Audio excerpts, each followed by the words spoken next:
This lecture is going to be about the noun possessive in English. We have two possessive forms in English, the singular possessive and the plural possessive.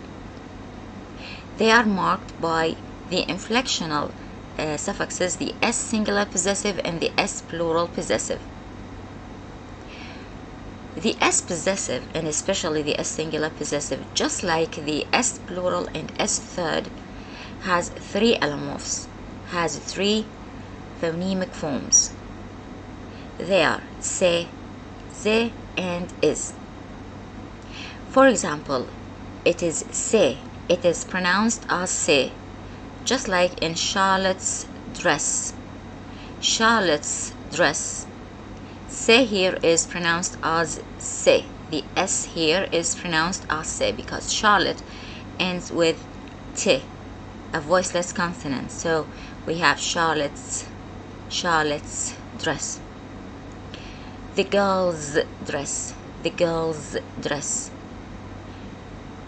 The girl ends with le, which is a voiced consonant. So the se here is pronounced as ze.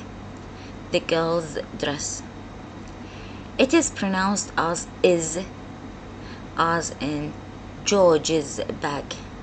George's bag, because George ends with J, so the se here is pronounced as is. So the same rules for pronouncing the S plural are applied with the S possessive. We have three phonemic forms, se, ze, and is accordingly. Now we talk about the possessive relationships. We know that the S singular possessive and the S plural possessive link between two nouns, the first noun and the second noun after the S possessive. The question is that, is it always the relationship between the first and the second noun a possessive relationship? I mean, is it always that the first noun owns the second noun? For example, John's hat. John owns a hat. Yes, it is a possessive relationship, but when I say John's arrival, does it mean that John owns the arrival, or John's walking? Does it mean that John owns walking? Of course not. So the term possessive is not satisfactory, is not accurate, because in fact we have different semantic relationships between the possessive noun, the first noun, and the noun that follows. Semantic meaning. So we have different meaningful relationships between the possessive noun and the noun that follows, in addition to possession. So one of them is possession, but we have other semantic relationships between the possessive noun and the noun that follows. We are going to take these semantic relationships one by one with examples. The first semantic relationship is possession or belongingness. So we can interpret the relationship between the two nouns, the possessive noun, the first noun, and the second noun, the noun that follows, as possession or belongingness. For example, Sarah's phone. Sarah owns a phone. The phone belongs to Sarah. That is why the possessive relationship here is possession or belongingness. It is called possession or belongingness. My daughter's bag. The bag belongs to my daughter and my daughter owns a bag. So the relationship here is possession or belongingness. Sam's garden. Again, Sam owns a garden. and the garden belongs to Sam. In addition to that, family relationships can be interpreted as belongingness, not possession, but belongingness.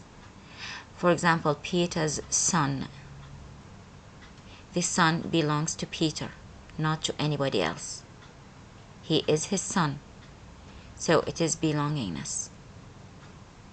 So notice that the relationship between the possessive noun and the noun that follows in all of these examples is possession or belongingness.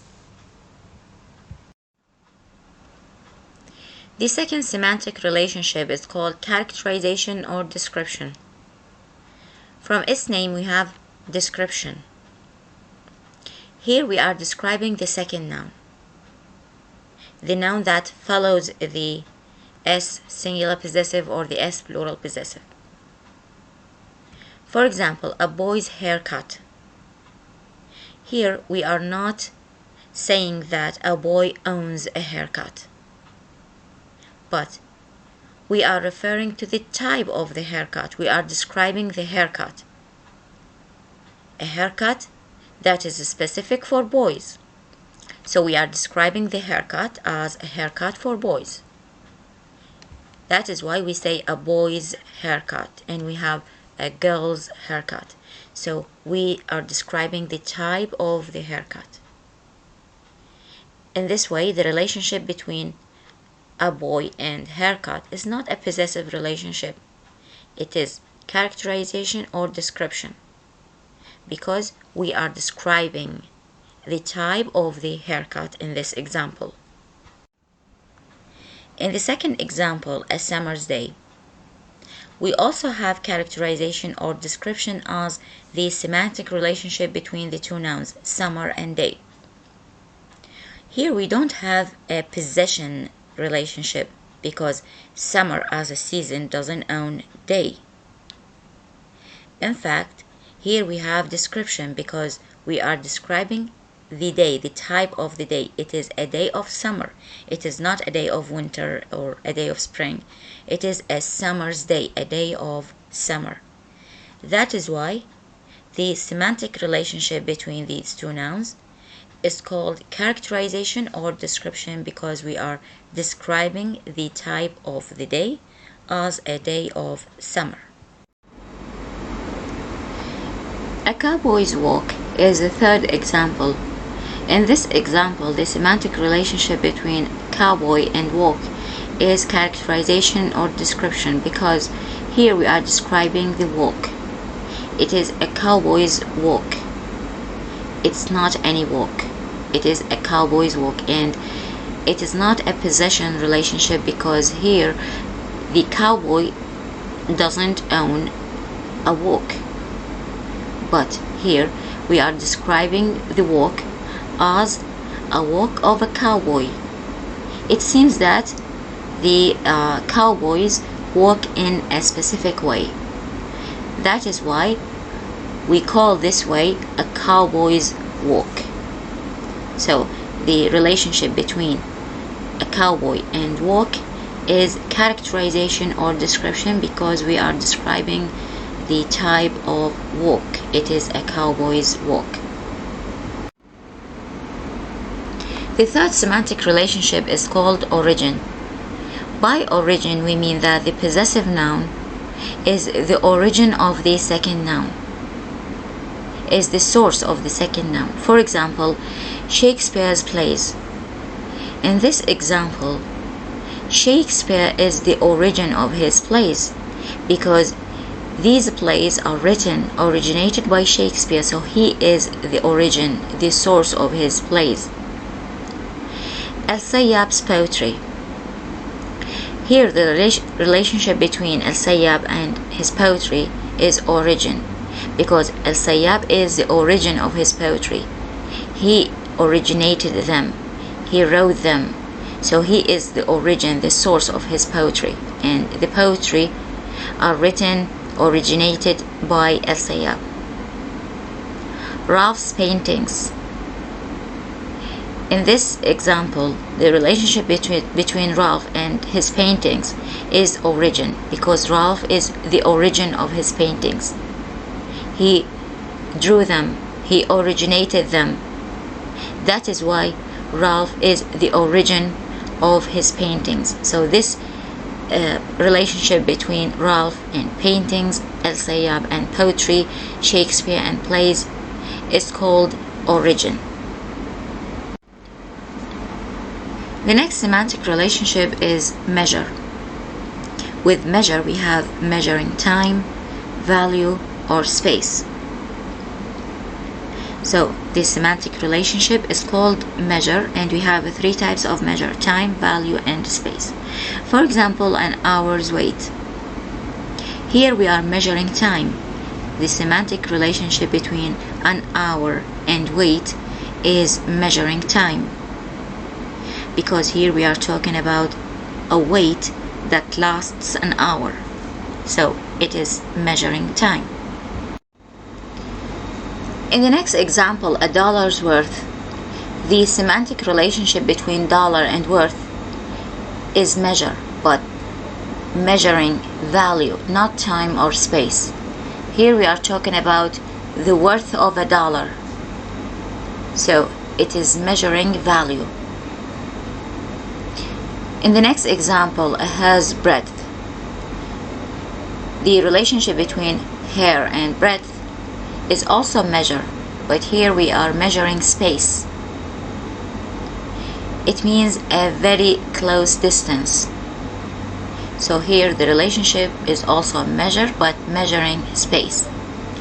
In the last example, 10 days absence, here we are talking about the absence that lasts for 10 days.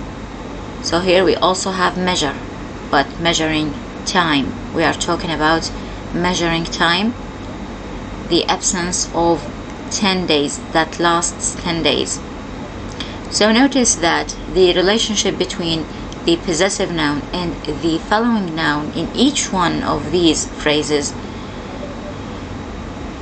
indicates measure, but we have measuring time, measuring value, or measuring space. In the fifth semantic relationship, which is subject of act, the possessive noun is the subject, is the doer of the action. The action that is indicated in the second noun, in the following noun. So the possessive noun is the subject of a certain action. For example, the judge's decision means that the judge decided. That is why it is his decision when we say the judge's decision. In Tom's confession, Tom confessed. That is why it is his confession. So it is Tom's confession because he confessed. It is his confession. In addition to that, we have the parents' consent. The parents consented. So it is their consent. That's why we say the parents' consent. It is their consent because they consented. So the relationship between the possessive noun and the following noun here is the subject of act, because the possessive noun is the doer of a certain action, of the action. So it is subject of act. In the last semantic relationship, which is object of act, the possessive noun, the first noun, is the object, not the subject. So in Jane's punishment was deserved, in this sentence, Jane is the object. So the semantic relationship between Jane and punishment is object of act, because Jane is the one who was punished. Somebody or someone punished Jane. Somebody punished Jane. She was punished. So she is the object of the sentence. We interpret the sentence as someone punished Jane, or she was punished. so she is the object. That is why the relationship between Jane and punishment is object of act. In the next example, Eliot's critics are many. The relationship between the possessive noun Eliot and the following noun critics is object of act, because here Eliot was criticized by many people, or some people criticized Eliot. So Eliot here is the one who was criticized. He is the object, not the doer of the action. People criticized Eliot, so he is the object. That is why the relationship between Eliot and critics is object of act. In the last example, the boy's release made his father happy. The relationship between the boy and release, the semantic relationship between these two nouns, is object of act, because the boy here is the object. We can interpret this sentence as someone released the boy. The boy might have been kidnapped, maybe, and he was released. So somebody or someone released the boy. He was released by someone, so he is the object. He is not the doer of the action. He is the object. He is the one who was released. And because the boy is the object, the relationship between the boy and release is object of act.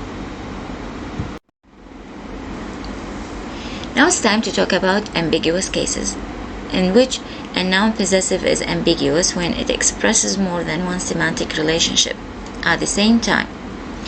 For example, his son's loss grieved him. The relationship between son and loss is ambiguous because we might have two interpretations for this relationship. In the first one, we can say that his son's loss means that he lost his son. That is why he was grieved. He lost his son. His son is the object. So, the relationship between son and loss is object of act. This is the first relationship. And we can also interpret son's loss as the son himself lost something or somebody. That is why he was grieved. The son himself lost something or somebody, which means that the son is the subject, is the doer of the action. Which means that the relationship between son and loss is subject of act.